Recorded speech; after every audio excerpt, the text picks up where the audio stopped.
Bab ke-86, Kebahagiaan Anissa dan Reki. Apa tidak ada yang ketinggalan? Tanya Reki. Sepertinya tidak ada. Jawab Anissa.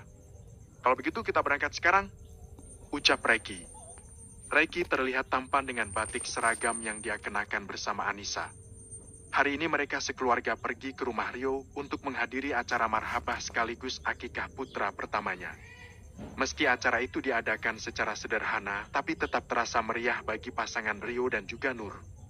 Terima kasih kalian sudah mau datang untuk ikut memeriahkan acara ini. Ucap Rio. Kita ini sudah jadi satu keluarga, jadi sudah seharusnya begitu. Ucap Sudibyo. Ayo silakan dicicipi makanannya Om Tante. Ucap Rio. Kami nggak disuruh nih. Tanya Reki. Ya kalian semuanya dong. Jawab Rio. Sialin melirik ke arah Reno yang tampak sibuk bermain ponsel. Pria itu terlihat tampan dengan menggunakan baju batik yang dia kenakan. Menambah kesan dewasa dalam diri pria itu. Merasa ada yang memperhatikan, Reno segera melihat ke arah Sialin. Tapi gadis itu berpura-pura melihat ke arah lain. Seperti Reno, Sialin juga terlihat sangat cantik hari ini. Gaun kuning motif bunga yang dia kenakan, gaya rambut yang sengaja dibuat sedikit bergelombang membuat gadis itu terlihat girly. Gadis yang baru naik kelas 2 SMA itu kini sudah berusia 17 tahun. Adik gadisku sudah tumbuh dewasa dan cantik. Sepertinya dia masih marah sama aku, padahal kejadian itu sudah hampir setahun yang lalu. Batin Reno. Sejak kejadian itu, Reno dan Sialin yang dulu dekat kini tampak seperti jadi orang asing. Mereka seolah saling menjaga jarak, meskipun hati ingin saling mendekat. Seperti kelahiran anak pertamanya, Reki kini kembali menemani Anissa untuk melahirkan anak keempat mereka. Setelah mengikuti prosedur, Reki kembali diperbolehkan untuk menemani istrinya melahirkan. Kok aku takut? Ucap Anissa sebelum dokter memberikan obat anestesi padanya. Kamu pasti bisa sayang. 3 orang anak saja bisa kamu lahirkan, apalagi cuma 1 seperti ini. Ucap Reki sembari mengusap-usap pipi istrinya itu. Love you. Ucap Anissa lirih. Love you more baby. Ucap Reki. Dokter dan perawat yang mendengar keromantisan dua sejoli itu cuma bisa menyembunyikan senyum mereka. Sementara itu di depan ruang operasi Mashito dan suaminya dan juga Sudibyo dan Lieni tampak gelisah menunggu kelahiran cucu keempat mereka. Apa setelah lahiran mau dipasang kontrasepsi dalam rahim, Bu? Ini jarak kehamilan terlalu dekat, jadi sangat berbahaya kalau sampai hamil lagi. Jadi kami sarankan untuk menggunakan kontrasepsi jangka panjang untuk mengatur jarak kehamilan. Tanya dokter. Silakan saja, Dok. Lakukan yang terbaik saja. Jawab Reki. Baiklah kalau begitu. Ucap dokter. Dokter kemudian mulai melakukan operasi sesar pada Anissa setelah dilakukan anestesi terlebih dahulu. Setelah menunggu hampir 1 jam, anak keempat Anissa dan Reki pun lahir. Bayi dengan jenis kelamin perempuan itu tampak cantik dan sempurna. Setelah selesai semua, Anissa kemudian dipindahkan ke ruang perawatan. Masa Allah, cucu Oma cantik sekali, ucap Lieni. Ia wajahnya benar-benar sempurna, ucap Sudibyo sembari memainkan pipi gembul bayi perempuan itu. Dia lahir sempurna karena dia dilahirkan oleh ibu sempurna seperti Anissa. Makasih sayang, ucap Reki sembari mencium punggung tangan Anissa berkali-kali. Sama-sama, jawab Anissa dengan lirih. Kita harus mengadakan acara syukuran atas lahirnya cucu cantik kita. Sekalian untuk ketiga cucu kita yang lain. Dulu waktu mereka lahir belum sempat dirayakan, ucap Sudibyo. Betul itu. Jadi kita harus rayakan secara besar-besaran, ucap Lieni. Kami nurut saja apa kata kalian, ujar Reki. Tidak berapa lama kemudian Rio dan Reno datang untuk melihat kelahiran putri dari sahabat mereka. Selamat ya Re, Nis atas kelahiran putri kalian, ucap Reno. Makasih Om, Om kapan nyusul? Sudah 4 anak nih, tanya Reki sembari tergagah. Sialan, aku lagi yang kena ini, gerutu Reno yang membuat semua orang jadi tergagah. Pelan-pelan aja Ren. Nanti tunggu sampai aku punya anak 3 dan Reki punya anak setengah lusin. Barulah kamu pikirkan untuk menikah. Tapi itu pun kalau ada yang mau sama kamu. Soalnya di waktu itu umurmu pasti sudah sangat tuir dan ubanmu sudah memutih. Ucap Rio. Sepertinya kalian kesenangan mengejekku. Suatu saat nanti akan aku tunjukkan istriku yang lebih cantik dari istri kalian. Terus sekali melahirkan kembar kelima. Jadi 2 kali melahirkan cukup untuk menyusul kalian. Ucap Reno. Bisa. Tapi cuma bisanya dalam mimpi ya, Ren. Ledek Rio. Kalian ini paling senang mengejekku. Ya dudahlah, ayo kita kembali ke bengkel Eri. Ucap Reno sembari berjalan keluar pintu lebih dulu. Namun saat akan keluar, dia nyaris bertabrakan dengan Sialin. Untuk sejenak mata mereka beradu, sampai akhirnya Sialin memutus tatapan itu lebih dulu. Ucapan Reno menggantung saat Sialin melewatinya begitu saja. Reno hanya bisa menghela nafas saat melihat Sialin masih bersikap dingin padanya. Pria itu memutuskan kembali ke bengkel lebih dulu. Koko jangan begitu sama Kak Reno. Nanti dia tersinggung loh. Ucap Anissa. Sudah biasa. Lagian ada untungnya juga. Berkat terus didesak nanti dia kepikiran buat nikah. Apa-apa nggak ada peluang cantik yang bisa dikenalkan ke Reno? Tanya Reki. Nanti akan papa konfirmasi sama bawahan papa dulu. Kalau ada nanti kita akan mengenalkannya sama dia. Jawab Sudibyo. Kalau mau mengenalkan anak gadis orang lihat-lihat dulu. Takutnya salah pilih jodoh. Kan kasihan sama anak gadis orang. Ucap Sialin. Sepertinya Sialin masih marah sama Reno atas kejadian itu. Aku memang tidak lagi melihat dia seakrab dulu sama Reno. Batin Reki. Setiap orang butuh kesempatan kedua untuk memperbaiki diri. Kalau kamu tidak mau memaafkan kesalahan Reno di masa lalu, itu masalahmu sendiri. Tapi kamu juga tidak baik bersikap begitu sama orang yang lebih tua dari kamu. Ujar Reki. Sialin dia membisu. Dia tidak akan menang jika berdebat dengan kakaknya itu. Kenapa kamu gak mau maafin Kak Renomu? Dia sudah ngaku salah. Tanya Lieni.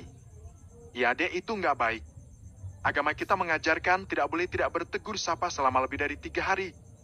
Kalau salah satu di antara kalian ada yang meninggal, maka keduanya bisa masuk ke dalam neraka. Ucap Anissa. Gak tahu nih. Jadi anak keras kepala amat. Semua manusia itu gagal luput dari dosa. Ucap Reki. Koko bicara seperti itu karena Koko gak mengalami trauma sepertiku. Kalau melihat wajahnya, aku jadi teringat masa lalu kelam itu. Ucap Sialin. Terserah saja. Dasar keras kepala. Ucap Reki. Oh ya, Pama, aku mau izin sama kalian kalau besok aku akan mengikuti camping ke kota Bogor. Ujar Sialin. Apa banyak yang ikut? Apa di Bogor tidak sedang musim hujan? Tanya Sudibyo. Semua murid sekelasku ikut. Ini juga dijadikan untuk nilai ekstrakurikuler. Jawab Sialin. Jam berapa berangkat ke Bogor? Tanya Sudibyo. Jam 8 naik bus pariwisata. Jawab Sialin. Berapa lama? Tanya Lieni. Cuma 3 hari. Jawab Sialin. Ya sudah boleh, tapi harus bisa jaga diri. Ucap Sudibyo. Makasih, Pak. Ucap Sialin. Keesokan harinya. Tok. Tok. Tok. Sialin, apa kamu gak jadi pergi ke Bogornya? Tanya Lieni sembari mengetuk pintu kamar putrinya. Plap. Mata Sialin langsung terbuka dan mencoba mencerna ucapan Lieni. Gadis itu bergegas meraih ponselnya dan melihat waktu sudah menunjukkan pukul 8:15. Tidak, aku sudah sangat terlambat. Ucap Sialin. Sialin bergegas mandi dan berpakaian setelahnya. Mama kenapa nggak bangunin aku pagi-pagi? Aku sangat terlambat ini. Tanya Sialin sembari memanggul tas ransel besar di punggungnya. Mana Mama tahu kamu belum bangun? Mama pikir kamu nggak jadi pergi. Ucap Lieni. Mana Meng Udin? Antar aku ke sekolah. Siapa tahu belum berangkat busnya. Ucap Sialin. Sebaiknya kamu telepon dulu temanmu. Daripada kamu capek minta antar Meng Udin, tapi ternyata busnya sudah pergi. Ucap Lieni. Benar juga, gumam Sialin. Sialin segera menghubungi Rani salah satu sahabatnya. Ren, sudah berangkat belum busnya? Tanya Sialin. Sudah, kami sudah jalan sekitar 15 menit yang lalu. Lo di mana sih? Nggak jadi ikut? Nanti nilai ekstrakurikulermu bisa 0 loh. Tanya Rani. Gue bangun kesiangan. Maklum ponakan gue baru lahir. Jawab Sialin. Apa hubungannya? Bukan lo ini yang nyusuin. Tanya Rani. Jadi gue gimana ini? Tanya Sialin. Susulin kita Gi? Atau minta antar supir ke Bogor? Gak terlalu jauh juga Bogor Jakarta. Jawab Rani. Ya sudah gue usaha dulu. Ucap Sialin yang kemudian mengakhiri panggilan itu. Gimana? Tanya Lieni. Sudah berangkat busnya. Gimana ini, Ma? Aku minta antar Mengudin aja ya. Tanya Sialin. Soal itu harus tanya Koko lebih dulu. Jawab Lieni. Sialin segera menghubungi Reiki untuk meminta izin diantar oleh supir pribadi mereka. Ada apa? Tanya Reiki. Kok, aku bangun kesiangan terus bus sudah berangkat duluan. Aku minta antar Mengudin antar aku ke Bogor ya. Tanya Sialin. Ya sudah mending gak usah ikut saja. Jawab Reiki. Gak bisa gitu. Kalau gak ikut nilai ekstrakurikulerku akan kosong. Please kok boleh ya? Ucap Sialin. Tapi Mengudin sedang ada keperluan. Lagian besok dia harus jemput Anissa di rumah sakit. Gak hanya itu aja, Mengudin sangat diperlukan kalau ada kebutuhan yang mendesak. Ujar Reiki. Jadi aku harus bagaimana kok? Tanya Sialin. Kamu tunggu di rumah. Nanti akan ada seseorang yang akan mengantarmu ke Bogor. Ucap Reiki. Ya, jawab Sialin. Reiki segera mengakhiri panggilan itu dan segera menghubungi Reno. Ya, Re? Tanya Reno. Hari ini kamu bawa mobil kan? Tanya Reiki. Ya, ada apa? Tanya Reno. Kamu pergi ke rumahku sekarang. Tolong antar Sialin ke Bogor buat camping untuk nilai ekstrakurikulernya. Jawab Reiki. Apa Sialin tahu? Tanya Reno. Belum. Jawab Reiki. Takutnya dia menolakku, Re. Tahu sendiri dia benci sama aku. Ujar Reno. Justru itu kesempatan buat kamu agar bisa dekat lagi dengan Sialin. Ujar Reiki. Reno tampak berpikir sejenak dan kemudian menyetujui usul Reiki. Pria 27 tahun itu pun pergi ke rumah Reiki untuk menjemput Sialin. Sialin, orangnya sudah ada di depan pagar. Cepatlah pergi. Dia juga banyak kerjaan. Ucap Reiki dari seberang telepon. Siapa orangnya kok? Tanya Sialin penasaran. Jangan banyak tanya, nanti kamu lama datang ke Bogornya. Jawab Reiki. Iya. Makasih kok. Ucap Sialin. Sialin bergegas berlari ke arah pagar, dan langsung membuka pintu belakang untuk meletakkan ransel besarnya. Namun saat akan duduk di kursi depan, dia sangat terkejut saat tahu orang itu adalah Reno. Sialin bermaksud tidak jadi ikut Reno, namun ucapan pria itu membuat langkah kaki Sialin terhenti. Kakak janji tidak akan mengeluarkan suara sepatah kata pun kalau kamu tidak suka selama di perjalanan ke kota Bogor. Kakak nggak mau sampai kamu nggak punya nilai. Kalau kamu nggak suka duduk di depan, duduklah di belakang. Kakak cuma ingin jadi supirmu hari ini. Ucap Reno. Sialin menghela nafas dan kembali duduk di depan. Gadis itu memang tidak suka duduk di belakang, dia paling suka duduk di depan. Di sepanjang perjalanan memang tidak ada pembicaraan di antara keduanya. Reno kemudian menghentikan mobilnya di sebuah minimarket untuk membeli aneka minuman dingin dan juga camilan.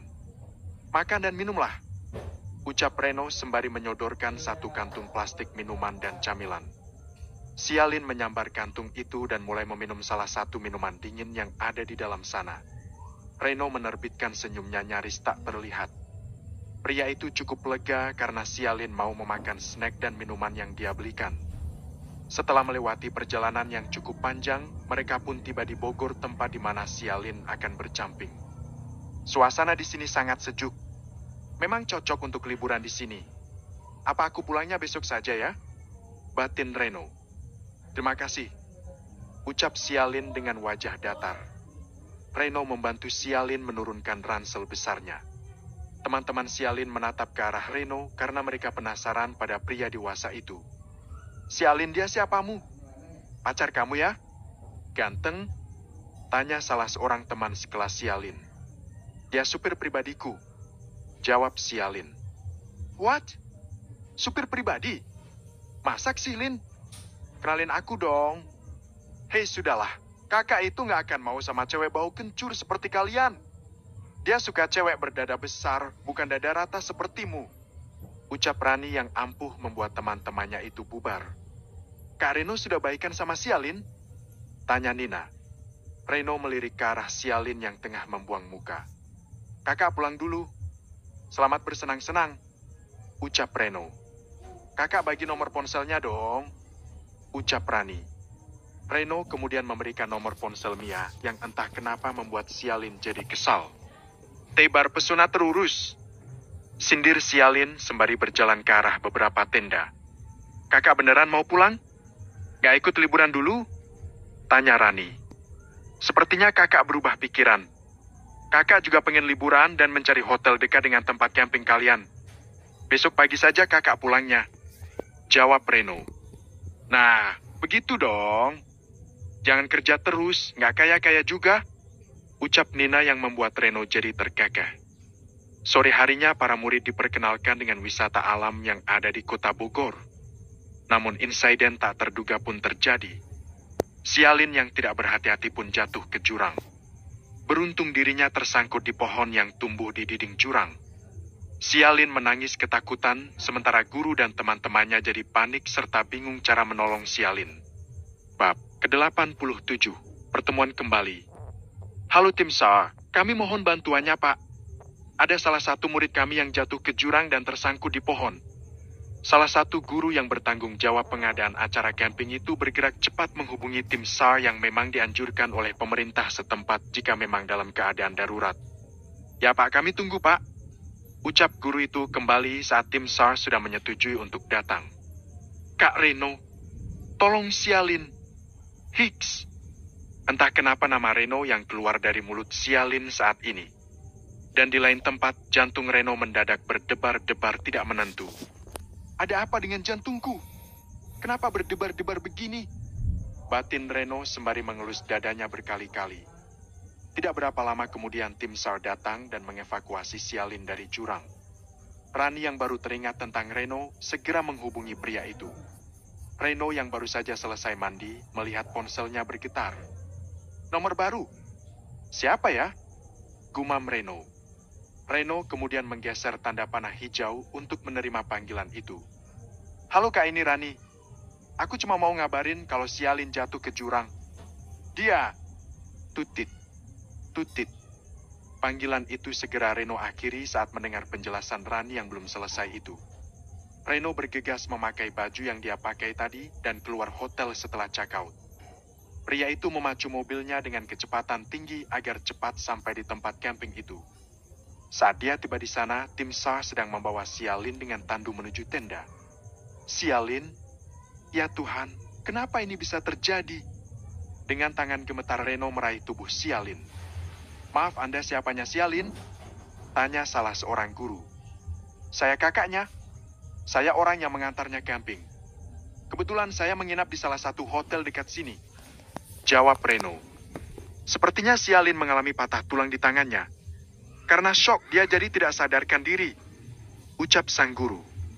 Saya izin ingin membawanya kembali ke Jakarta, Pak. Dia harus segera dirawat di rumah sakit yang bagus.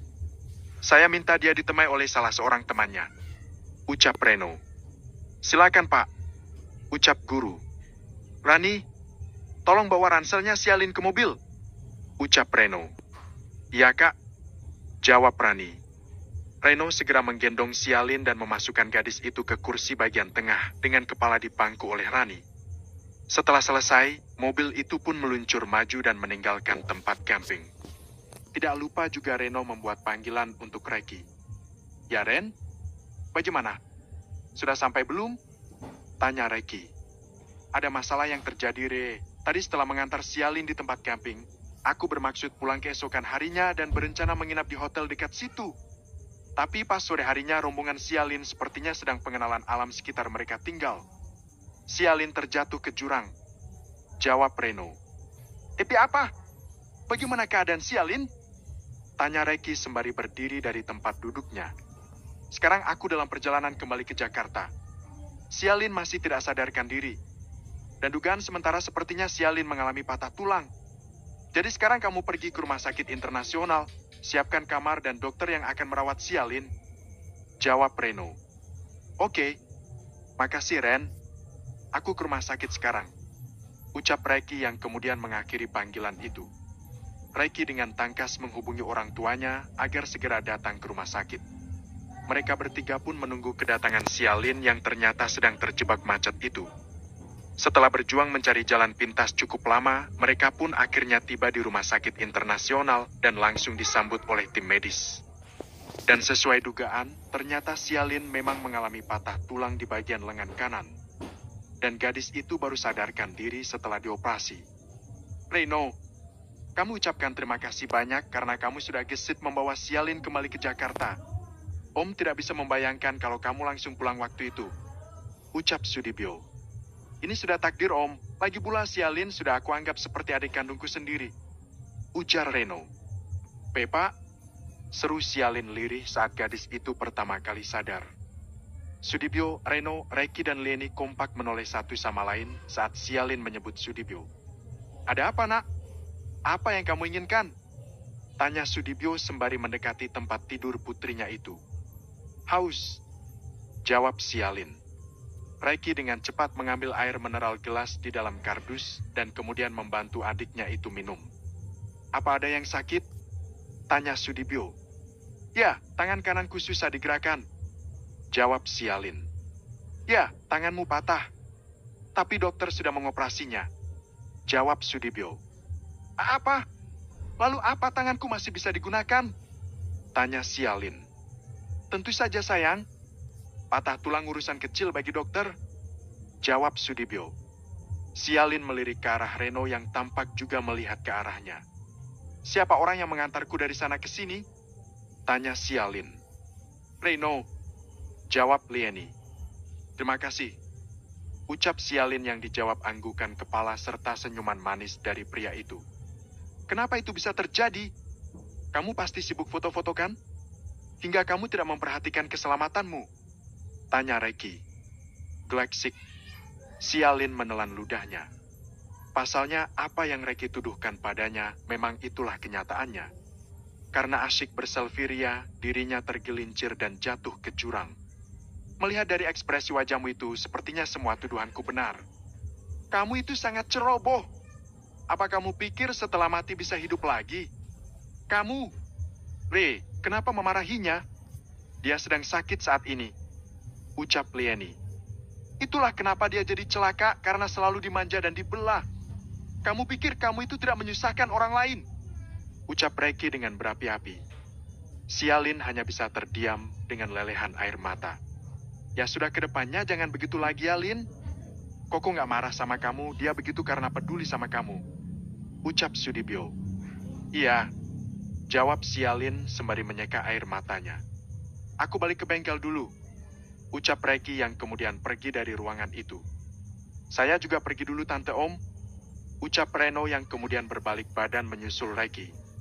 Re, tunggu. Seru Reno yang membuat sahabatnya itu menoleh. Kamu mau balik lagi ke bengkel? Ini sudah jam 5 sore. Tanya Reno. Ya, masih banyak data yang harus diinput. Jawab Reiki. Kalau begitu, aku juga akan kembali ke bengkel. Ujar Reno. Tidak perlu. Kamu pasti sangat lelah. Kamu pulang saja dan beristirahat. Ucap Reiki. Meski begitu, aku akan menemanimu sampai pulang. Gak enak kerja sendirian. Rio masih sakit kan? Tanya Reno. Ya sudah sampai ketemu di bengkel. Ujar Reiki. Reno mengangguk. Reiki dan Reno pun akhirnya pergi ke bengkel. Sesampai di sana mereka mulai disibukkan dengan laptop mereka masing-masing. Hingga tanpa sadar mereka bekerja sampai jam 9 malam. Sampai jumpa besok, ucap Reiki. Reno dan Reiki berpisah di depan bengkel karena Reiki harus kembali ke rumah sakit untuk menemani Anissa yang baru habis melahirkan. Kok, bagaimana keadaan Sialin? Apa dia baik-baik saja? Tanya Anissa yang sudah mendapat kabar dari Leni. Lengannya mengalami parah tulang. Jawab Reiki. Astagfirullah. Jadi gimana kok? Apa dia bisa kembali normal lagi? Tanya Anissa. Insya Allah bisa. Cuma aku jengkel aja sama Sialin. Ini tuh gara-gara kebiasaan dia selfie yang nggak tahu tempat. Itulah jadi celaka. Lagian kenapa kalian para wanita suka sekali berselfie? Jangankan di jurang, di kuburan pun kalian juga selfie. Ucap Reki. Aku nggak gitu. Jawab Anissa. Pokoknya kalian itu aneh. Kayak nggak punya tempat lain aja. Gerutu Reki sembari masuk ke dalam kamar mandi. Koko itu yang aneh. Marah sama Sialin, tapi seluruh wanita di muka bumi kena semprot semua. Gumam Anissa. Ceklek. Reki keluar dari kamar mandi setelah bersih-bersih hampir 15 menit. Anissa tampak sedang menyusui putrinya. Karena terlalu lelah, Reki membaringkan dirinya di sofa. Tidak berapa lama dia pun jatuh tertidur. Sepertinya dia sangat lelah. Gumam Anissa. Anissa meletakkan putrinya ke dalam box bayi dan kemudian mendekati Reki. Diambilnya stok selimut dalam loker dan dia selimutkan ke tubuh suaminya itu. Plap. Reki membuka matanya sejenak saat merasa tubuhnya ada yang menyentuh. Tidurlah, ucap Anissa sembari mengusap-usap puncak kepala Reki. Reki kembali memejamkan mata sembari menggenggam tangan Anissa. Setelah tidur pulas, barulah genggaman itu terlepas. Ren, kamu kesini? Tanya Lieni saat melihat Reno datang ke rumah sakit sembari membawa parcel buah untuk Sialin. Iya, Tan. Kebetulan aku lewat mau pergi ke bengkel. Jadi sekalian aku mampir aja ke sini untuk jenguk Sialin. Bagaimana keadaan Sialin, Tante? Tanya Reno. Baru kelihatan bengkak lengannya. Semalaman dia nggak bisa tidur karena kesakitan. Jawab Lieni. Kasihan dia, ucap Reno. Apa Tante boleh minta tolong sama kamu, Ren? Tanya Lieni. Minta tolong apa, Tan? Tanya Reno. Tante minta tolong jagain Sialin. Tante mau pulang dulu sebentar buat mandi dan ganti baju. Nanti jam makan siang Tante kesini lagi. Ini om kamu juga nggak bisa nungguin karena harus kerja. Jawab Lieni. Ya baiklah Tante pergi saja. Ucap Reno. Makasih ya Ren. Ucap Lieni. Sama-sama Tante. Ucap Reno. Lieni bergegas pergi, sementara Reno masuk ke dalam ruangan tempat Sialin dirawat. Ditatapnya gadis kecil yang tengah tertidur itu. Wajahnya tampak lelah, mungkin karena kurang tidur tadi malam. Reno kemudian keluar ruangan untuk membuat panggilan. Ya Ren? Re, aku ke bengkel setelah jam makan siang. Ini Tante Leni minta tolong nungguin Sialin karena dia mau mandi sama ganti baju. Habis makan siang baru kesini. Ucap Reno. Ya sudah nggak apa-apa. Maaf ya Ren sudah ngerepotin kamu. Ucap Reki. Tidak masalah. Sialin juga adikku, jadi sudah seharusnya aku juga menjaganya. Ujar Reno. Ya sudah aku tutup dulu teleponnya. Banyak yang mau diinput. Ucap Reki. Oke. Jawab Reno yang kemudian mengakhiri panggilan itu. Mata Reno dan Sialin bersitatap saat pria itu berbalik badan ingin masuk kembali ke dalam kamar. Kamu sudah bangun? Apa yang kamu butuhkan? Tanya Reno. Aku mau minum. Jawab Sialin. Reno membantu Sialin minum dengan air mineral berbotol sedang dan sebuah sedotan di dalamnya. Terima kasih. Ucap Sialin. Kamu masih marah sama kakak? Tanya Reno. Masih? Tapi sudah berkurang sedikit. Jawab Sialin yang membuat Reno menahan tawanya. Emang ada ya orang lagi marah bisa dicicil? Batin Reno. Bagus deh. Biar kakak nyicil sampai kamu gak marah lagi sama kakak. Apa kamu mau buah? Biar kakak kupasin. Tanya Reno. Jeruk? Jawab Sialin. Oke. Ucap Reno. Reno berdiri kembali dan membuka parcel buah yang dia beli. Sialin menatap Reno yang tengah mengupas kulit jeruk. Sebenarnya kenapa waktu itu kakak melakukan hal itu sama Bu Rahma? Rasanya aku nggak percaya kalau kakak bisa melakukan itu sama Bu Rahma. Tanya Sialin. Pertanyaan Sialin membuat gerakan tangan Reno jadi terhenti. Kalau kakak bilang kakak nggak berniat begitu, kamu pasti nggak akan percaya. Jawab Reno. Lalu apa alasan yang sebenarnya? Tanya Sialin. Kakak tidak ingin dicomblangkan sama wanita manapun. Kalau kakak mau, kakak bisa mencarinya sendiri. Cinta itu tidak bisa dipaksakan. Kakak tahu Rama gadis yang baik, tapi kakak tidak suka dia. Jawab Reno. Apa sebenarnya akulah yang salah dalam hal ini? Tanpa sadar aku sudah memaksakan diri, Memaksakan kehendakku yang ingin menjodohkan Kak Reno dan Bu Rahma. Batin Sialin. Sepertinya Sialin juga salah, Kak. Harusnya Sia tidak boleh juga memaksakan kakak harus sama Bu Rahma. Tapi kakak juga seharusnya bisa bicara dengan baik-baik. Tidak perlu berbuat seperti itu. Ucap Sialin. Ya kakak akui kakak juga salah dalam hal ini. Maafin kakak ya Moy.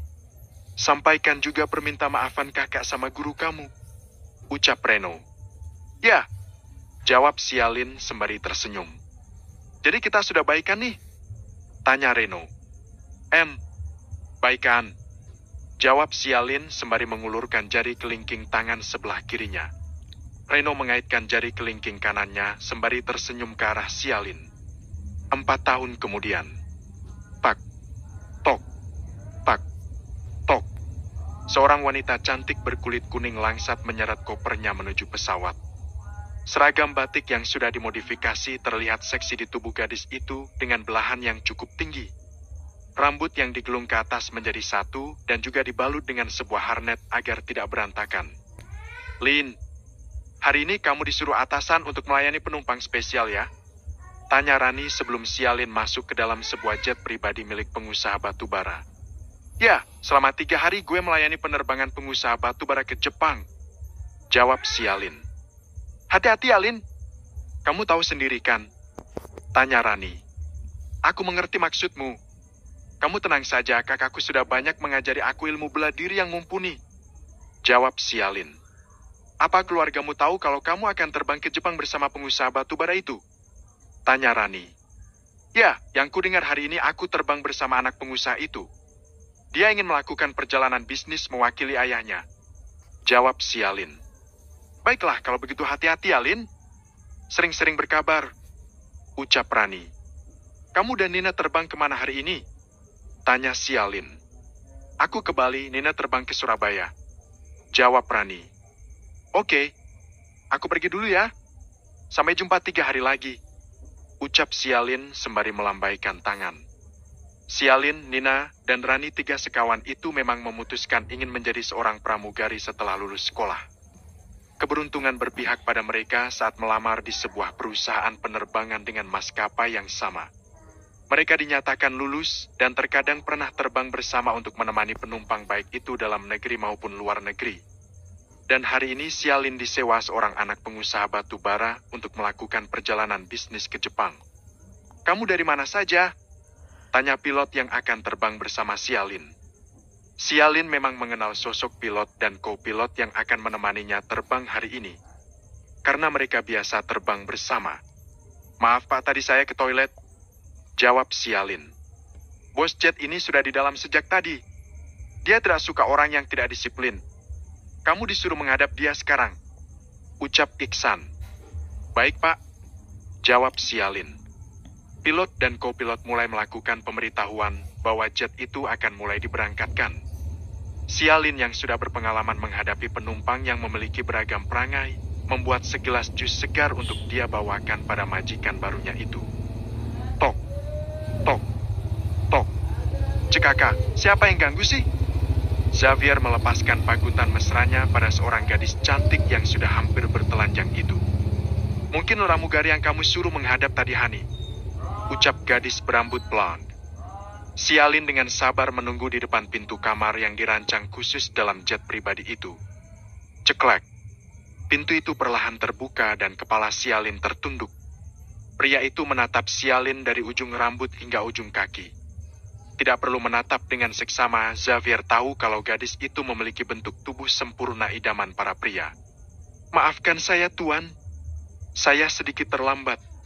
Ucap Sialin dengan kepala masih tertunduk. Siapa namamu? Tanya Xavier. Sialin, Tuan. Jawab Sialin. Sialin? Xavier mengerutkan dahinya, pasalnya nama itu nama yang cukup familiar dalam ingatannya. Ya, jawab Sialin. Tegakkan kepalamu. Ucap Xavier. Sialin perlahan menegakkan kepalanya dan terlihat sekali kalau mereka sama-sama terkejut. Karena orang yang berada di hadapan mereka adalah orang yang sangat mereka kenal. Sialin? Jantung Xavier mendadak berdegup dengan cepat. Xavier exam? Gumam Sialin namun masih bisa didengar oleh Xavier. Amoy, kamu masih ingat sama aku kan? Aku Xavier Exam, teman SMP-mu. Tanya Xavier semeringah. Ya tentu saja aku ingat. Tapi sepertinya kata-katamu perlu diralat kalau kita ini tidak berteman. Kamu musuhku yang selalu mengejekku di berbagai kesempatan. Jawab Sialin dengan wajah datar dan dingin. Ya ampun, kamu masih saja ingat hal itu. Kamu bahkan sampai pindah sekolah karena aku bully. Padahal aku mau minta maaf waktu itu, tapi kamu malah sudah pindah. Ucap Xavier. Ya iyalah pindah. Siapa yang tahan dibully tiap hari? Dulu kamu itu sangat menyebalkan, gak tahu deh kalau sekarang. Kamu, Hani, kok lama? Aku sudah gak tahan nih. Rengek seorang gadis sembari memeluk Xavier dari belakang. Jangan ditanya bagaimana wajah Xavier saat ini. Pria itu mendadak tegang, terlebih mendapatkan tatapan mematikan dari Sialin. Oh ya, maafkan saya sudah mengganggu kenyamanan Anda, Bu. Silakan dinikmati, ini jus spesial untuk Anda. Selamat bersenang-senang. Ucapan Sialin syarat akan ledekan. Dulu menyebalkan, sekarang sudah berubah jadi bajingan. Gerutu Sialin yang masih bisa didengar oleh Xavier. Hani, ayo. Rengek gadis itu kembali. Xavier menutup pintu kamar itu dengan perasaan campur aduk. Pertemuannya kembali dengan Sialin membuat hatinya sangat berbunga-bunga. Habiskan jus itu, kemudian tidurlah. Aku sedang tidak mood bercinta hari ini. Ucap Xavier. Kok gitu, Yang? Sedang naik ini? Tanya Sandra. Aku sedang tidak ingin. Jawab Xavier sembari menjatuhkan tubuhnya di atas kasur empuk. Sandra berdecak kesal dan kemudian mengenakan pakaiannya kembali. Dia tidak mau membantah karena dia tahu temperamen kekasihnya itu sangat tidak baik. Xavier Exam tampak memejamkan matanya, namun pikirannya melayang jauh di 9 tahun yang lalu. Pertengkaran hebatnya dengan gadis itu saat dia membuli Sialin tentang Reki yang masuk dalam penjara karena kasus peretasan. Saat itu Xavier merasa sangat bersalah pada Sialin karena gadis itu menangis sedemikian rupa hingga berujung pindah sekolah tanpa dia tahu pindah kemana. Sekarang dia dan Sialin dipertemukan kembali dengan transformasi rupa dan penampilan yang jauh berbeda. Namun satu hal yang Xavier ingat bahwa sejak dulu hingga sekarang Sialin gadis tercantik di matanya. Xavier tersenyum tipis saat mengingat kejadian 9 tahun yang lalu. Itu bukan kali pertama dia membuli Sialin.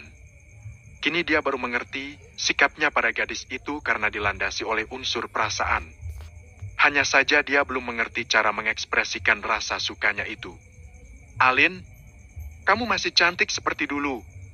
Bahkan sekarang kamu jauh lebih cantik hingga aku terpesona melihat kecantikanmu itu. Batin Xavier. Sudah melewati puluhan kali lautan, puluhan kali daratan dan udara. Bahkan aku sempat pindah ke luar negeri. Tapi kenapa harus ketemu dia lagi sih? Menyebalkan. Dia sama sekali nggak berubah dari dulu suka caper dan sekarang malah jadi bajingan mesum. Apaan perjalanan bisnis? Ini mah perjalanan mesum namanya. Pasti dia sudah membohongi bokapnya. Dasar anak sontoloyo.